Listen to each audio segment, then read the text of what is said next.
My sister used my emergency account to help our critical father. But 3 days later, I saw her posting yoga photos from Bali, laughing as if I were a joke. I stayed silent until her phone accidentally sent all her screenshots to the family group chat. That's when the truth came out, and I wasn't silent anymore.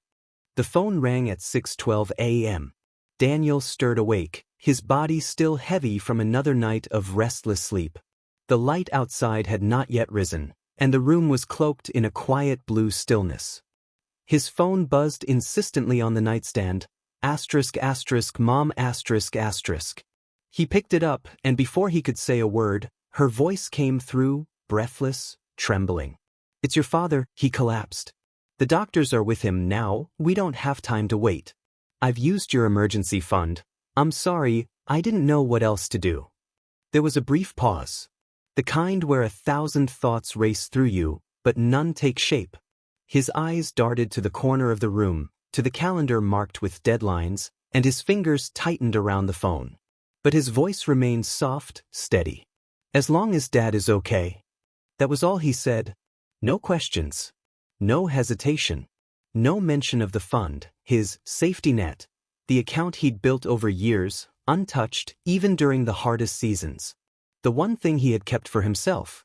He'd become the provider ever since his father's health began to decline, paying bills, covering rent, making sure his younger sister stayed in college. Yet that one account had remained sacred, protected. Not from his family, but from a world he couldn't control. But this moment, was different. As he sat on the edge of his bed, still holding the phone long after the call had ended, Daniel wasn't thinking about the numbers in his account. He wasn't worried about the projects he would have to postpone or the work calls he would miss. All he could see was his mother's fear bleeding through her voice. All he could hear was the echo of everything his father had once given.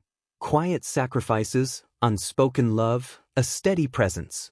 And just like that, the fun didn't matter. He reached for his coat, the morning air still cold on his skin. The sun had not yet risen. But something in him already had. 3 days had passed since the call. Daniel hadn't really slept. The hospital updates came in fragments. Dad was stable, then not. Then better. Then test. Waiting. More waiting. Between calls, he buried himself in work, trying to keep the edges of his world from fraying. It was sometime past midnight when he found himself scrolling through Instagram, half out of habit, half out of some strange need to feel tethered to something normal. Then he saw it. A photo, his sister, Rachel, lit by the soft golden glow of sunrise, in a yoga pose by an infinity pool. Behind her, the gentle curve of palm trees, the unmistakable shimmer of a luxury resort in Bali. The caption read, "Finding myself again, sponsored by the universe." Daniel stared at it for a long moment. Not angry. Not even surprised. Just tired. He tapped into the message box and typed slowly, deliberately, like trying not to wake something fragile. "How did you manage to swing that?" The reply came quickly. Too quickly. "You're rich, right?" 5 words and a smug emoji. He blinked at the screen. Not because of the words, but because of what they meant and what they didn't. It wasn't just the trip or the expense. It was the ease. The detachment. As if the weight he carried wasn't real. As if being the financial safety net for the entire family meant he was some endless well they could draw from without thought, without thanks. He set the phone down gently on the table. Outside, the city was quiet. Inside, his chest felt strangely hollow. There was a time when he and Rachel were inseparable. She used to sit on the floor of his room, telling him about her dreams, art school, photography, seeing the world. He'd always promised he'd help her chase them. But this didn't feel like chasing dreams. This felt like forgetting where you came from. And still, he didn't reply. Just stared at the screen, the photo glowing like a small, distant planet, beautiful and so very far away. The evening was warm, filled with fairy lights and the soft hum of music. Laughter rose in waves, clinking glasses echoed under the garden canopy, and everyone seemed at ease, everyone except Daniel. He had come, of course. Dressed neatly, gift in hand, smile in place. Rachel had sent a cheerful invite, and he couldn't bring himself to say no. That had always been the rhythm of their family, Daniel showing up, no matter how tired, no matter how bruised inside. The party was lively, dotted with people Rachel had met in her travels, influencers, a few cousins, even their mother. Daniel kept to the side, sipping water, answering polite questions, nodding as people mentioned how cool Rachel was for traveling solo. He smiled. He'd paid for most of it after all. Then the music faded, and Rachel stepped onto the little wooden platform under the string lights. Everyone clapped. She beamed, tipsy on wine and attention. "I've got something really special," she said, holding up the mic like a prize. "A little sneak peek into what it's like growing up with our Daniel." People leaned in. Then, her phone connected to the speaker, and suddenly, Daniel's voice filled the air. It was a recording. One he vaguely remembered, maybe something he'd once said into a voice note for himself on a hard day. A raw confession. "Sometimes I wonder if anyone in this family sees me, or if I'm just the one who fixes things so no one else has to." Laughter erupted. Rachel grinned, waving her hand. "Come on, y'all, he's just our drama king with a savior complex. Am I right?" More laughter. Some people glanced at Daniel, unsure. But most just laughed harder. He stood still. Not frozen, but hollowed out. He didn't move, didn't speak. Didn't even blink. He was used to this. The joke at his expense, the quiet dismissal. He had built his life around swallowing things. Frustration, guilt, exhaustion. He was the calm in the storm. The silent support beam. And tonight, even with the weight of shame wrapped around him like fog, he did what he always did. He endured. He smiled faintly, clapped politely, and stayed until the end. The morning sun filtered softly through the blinds as Daniel sat at his kitchen table, hands wrapped around a cup of untouched coffee. Notifications buzzed lightly on his phone. Dozens of them. He almost ignored them until he saw the album title, shared by Rachel. 52 files. Photos, screenshots, recordings. Automatically uploaded. Accidentally shared. His thumb hovered, then tapped. At first, it was harmless, silly selfies, inside jokes, memes. Then came the group chats. A thread titled, St. Daniel Chronicles. Laughter in text form. Sarcasm about his budgeting spreadsheets. Voice memos mocking how he always acts like he's saving the world. Then his mother's voice. Calm, measured. Too familiar. "Ka doesn't really need connection. He's built for helping. That's what he does. He doesn't need much back." Daniel didn't cry. Not out of strength, but out of something emptier than that. He leaned back in his chair and stared at the screen like it belonged to someone else. The voices of the people he had sacrificed for, laughed alongside, picked up in the dark, suddenly felt like echoes from another room, a house he was never truly invited into. He wasn't angry. Not exactly. It was more like something fragile inside him had been gently, finally, proven right. This quiet knowing he had carried for years, that his love was accepted as a utility, not a presence. That he could offer everything, money, time, silence, patience, and still remain unseen. But today, something shifted. He stood up. Not with fury, but with clarity. He opened the family group chat, still open with awkward messages trying to cover up the mistake. And for the first time, Daniel typed, not as the peacekeeper, not as the helper. Just as himself. "I saw everything. And I've heard enough." He pressed send. Set the phone down. And for the first time in years, he felt the room around him breathe. The quiet hum of the office air conditioner was the only sound in the room as Daniel slid the final envelope across the desk. Inside, years of carefully kept receipts, screenshots, bank statements, voice memos. Silent witnesses of his sacrifice. Elijah, his old college friend, now a respected attorney, leaned forward, brows furrowing as he examined the files. His fingers tapped rhythmically on the desk, eyes scanning lines of text and figures Daniel knew by heart. He didn't speak for a long time. Then, finally, Elijah looked up. Not with pity, but with gravity. "Daniel, this isn't just bad behavior. What you're showing me, this is potentially systematic financial abuse." Daniel blinked, as if the words didn't quite land at first. "Wait, what do you mean?" You've been the sole provider for years. They've used guilt, obligation, and emotional manipulation to access your money without consent or transparency. The way funds are moved, the pressure you're under, it's not just unfair. It might be illegal. Daniel sat back, breath caught halfway between a gasp and a sigh. He wasn't sure what hurt more, the betrayal or the validation. Because deep down, he had known. Every time his account drained unexpectedly. Every time his mother said, "It's your responsibility now." Every time Rachel flashed a smile and said, "You've always got our backs, right?" It wasn't generosity anymore. It was expectation. It was control. And now, with Elijah's words, that ache in his chest finally had a name. Not just pain, but proof. "I thought I was overreacting," Daniel whispered. Elijah shook his head, firm. "You've been surviving. There's a difference." Daniel nodded slowly. For the first time in years, he wasn't the one explaining. He wasn't imagining the weight. It was real. And now, finally, it was on record. The sun had just begun to dip behind the lush green hills of Ubud when Daniel stepped out of the car. The air was thick with frangipani and distant ocean breeze, but his heart felt heavier than ever.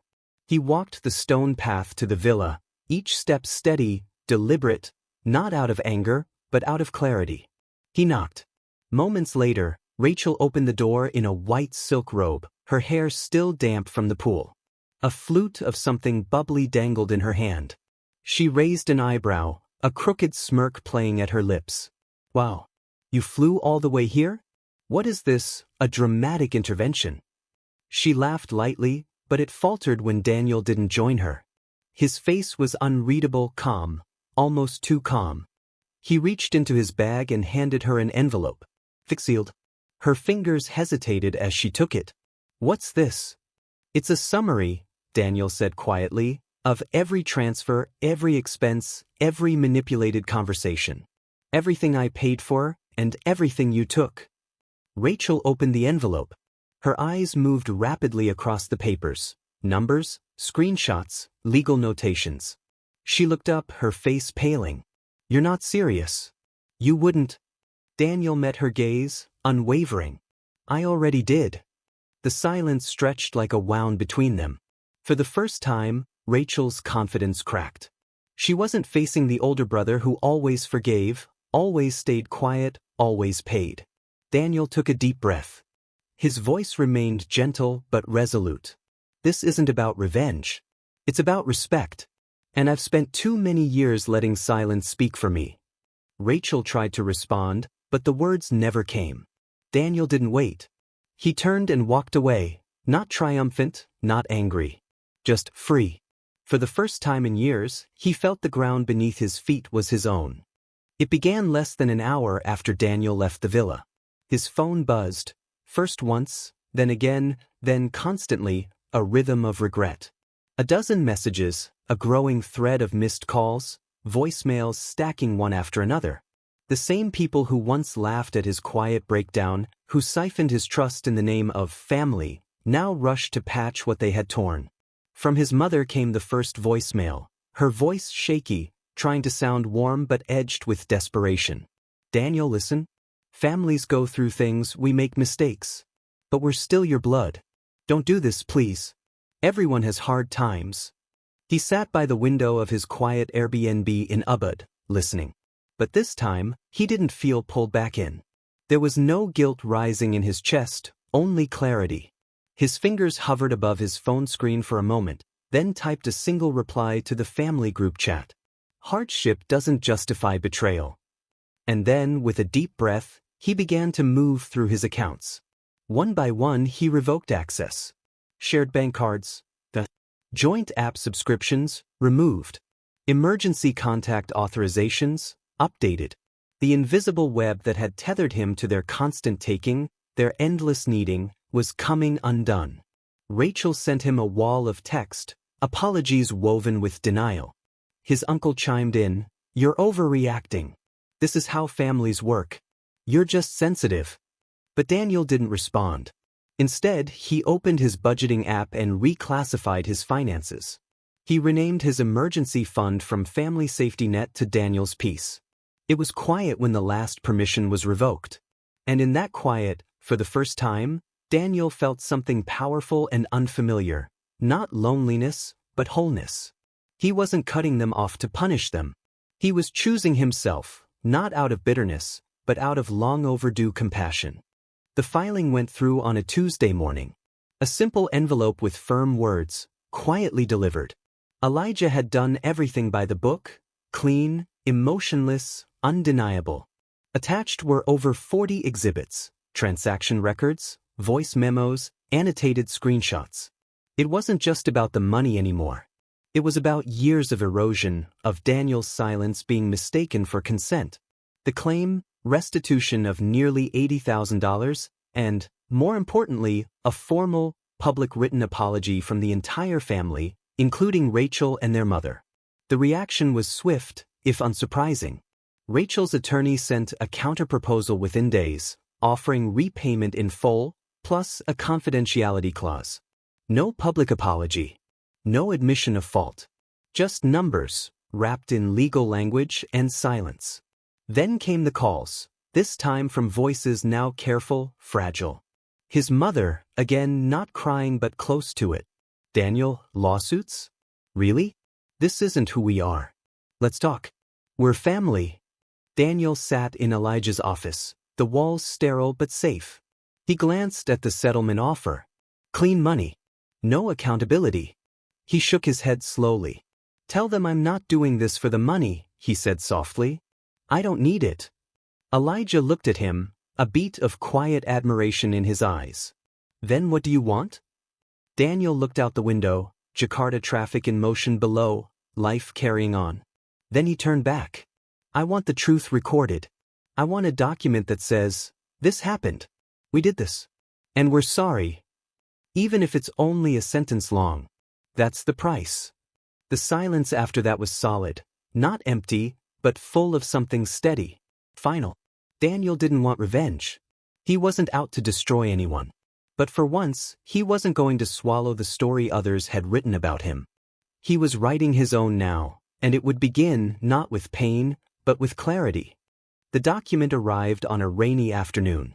No ceremony, no calls. Just an envelope Elijah handed Daniel across the desk. The paper inside was heavier than it looked. Printed on it, in clean legal formatting, was what he had asked for, a full formal admission. It named the acts one by one. Misuse of emergency funds. Forgery of Daniel's digital signature. Systematic concealment of financial decisions. Emotional coercion masked as familial obligation. Each item was confirmed, acknowledged, and signed in ink. First by his mother, then Rachel. A third line bore their uncle's signature, the man who had once told Daniel to be the man of the house and never complain. But it was the last line that stayed with him longest. Just beneath Rachel's signature, she had added a note, handwritten in uneven strokes. I didn't think you'd ever push back. I didn't think you had it in you. No apology. Just that. A confession of underestimation. Daniel sat for a while, the paper resting on his lap like something fragile but sharp. He thought of the years spent being the provider, the problem solver, the one who always said yes, because it was easier, because it felt safer than conflict. He thought of birthdays remembered for others, but not his. Of meals missed to meet deadlines for payments they never saw. Of laughter behind his back, masked as family jokes. But he also thought of now, this quiet, unflinching now, where the truth was no longer hidden beneath layers of guilt and silence. Elijah asked gently, do you want to respond? Daniel folded the paper neatly, slid it into his bag, and stood. No, he said with a calm finality. I don't need to. For the first time in years, Daniel felt light, not because the weight had vanished, but because he had finally set it down. The morning was cool and still. No buzz of messages. No silent weight waiting in his chest. Daniel sat at a desk in a small, sunlit office. The kind with old wooden drawers and a slow sealing fan. The notary smiled gently as he placed the final seal on the envelope. The full archive of every document, every signature, every record of the truth he'd fought so long to speak. Daniel didn't ask for a copy. It was enough to know it existed somewhere permanent. He walked out into the light carrying nothing but his phone and a small notebook. In his hands, a quiet symbol of closure. Earlier that week he had closed every shared financial account, opened a new one under a name known only to him and his lawyer, changed his address, his emergency contacts, even the passcode on his phone. Sent a short email to HR, "Please update my next of kin. I no longer have one." There was no drama, no final showdown, just a quiet rearranging of his life, one line at a time. Outside, the city hummed with life. People crossed streets, ordered coffee, argued gently over pastries. The world hadn't changed. But Daniel had. He walked slower now, not because he was lost, but because, for once, he wasn't rushing to save anyone. He bought a coffee, took a seat near a window, and opened his notebook. There were no names written yet. No plans. Just a clean, empty page. He took a deep breath. "You don't have to trade your self-worth to preserve a relationship," he wrote softly. "Family should never be a burden. And if it becomes one, you are allowed to set it down." He closed the notebook and smiled. For the first time, Daniel wasn't starting over. He was simply starting as himself.